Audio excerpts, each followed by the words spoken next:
কোরআনে আছে নবীজির সামনে প্রত্যেকের আমলনামা খোলা হবে।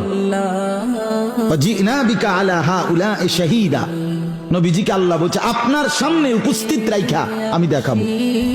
নবীজি আমলনামা দেখে আল্লাহর নবী জিজ্ঞেস করবে উম্মত এটা কি? উম্মত দিনের পর দিন ফজরের নামাজ কোথায়, জোহরের নামাজ কোথায়? উম্মত 30 বছরের ব্যবসার মধ্যে একটা হালাল নাই। সুদের এত টাকা দরকার, ঘুষের এত টাকা দরকার। উম্মত যৌবনের পুরাটা সময় মোবাইল দেখে, ছবি দেখে, নাচ গান দেখে, উলঙ্গ দৃশ্য দেখে নষ্ট করে ফেলেছো। আজ আমি কিসের সুপারিশ করব উম্মত? আমি এটা নিয়ে আমার আল্লাহর সামনে কেমনে দেখাবো? আমি কিভাবে বলবো?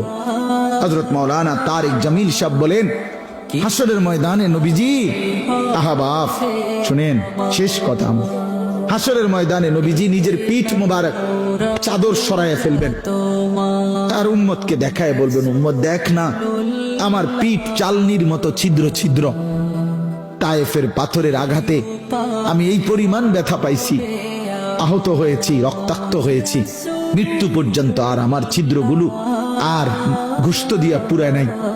আমি এই ছিদ্র নিয়েই কবরে আসছি। আমার 23 বছরের এই কষ্ট, এই আমানত, আমার উহুদের দান শহীদ, আমার পেটে পাথর বাঁধা, আমার সাহাবীদের এই শাহাদাত, আমার বেলালের এত কষ্ট, খাব্বাবের এত জুলুম নির্যাতন সহ্য করা, বিনিময় উম্মত কি নিয়ে আসছে?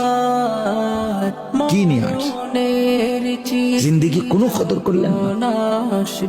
আবার বলছি ইন্নী লাকুম মিনহু নাযীরুম মুবিন। আল্লাহ বলছে নবী শুনাইছে, 2 বার পর পর 2 বার বলছে উম্মত আমি কিন্তু ভয় প্রদর্শন করব।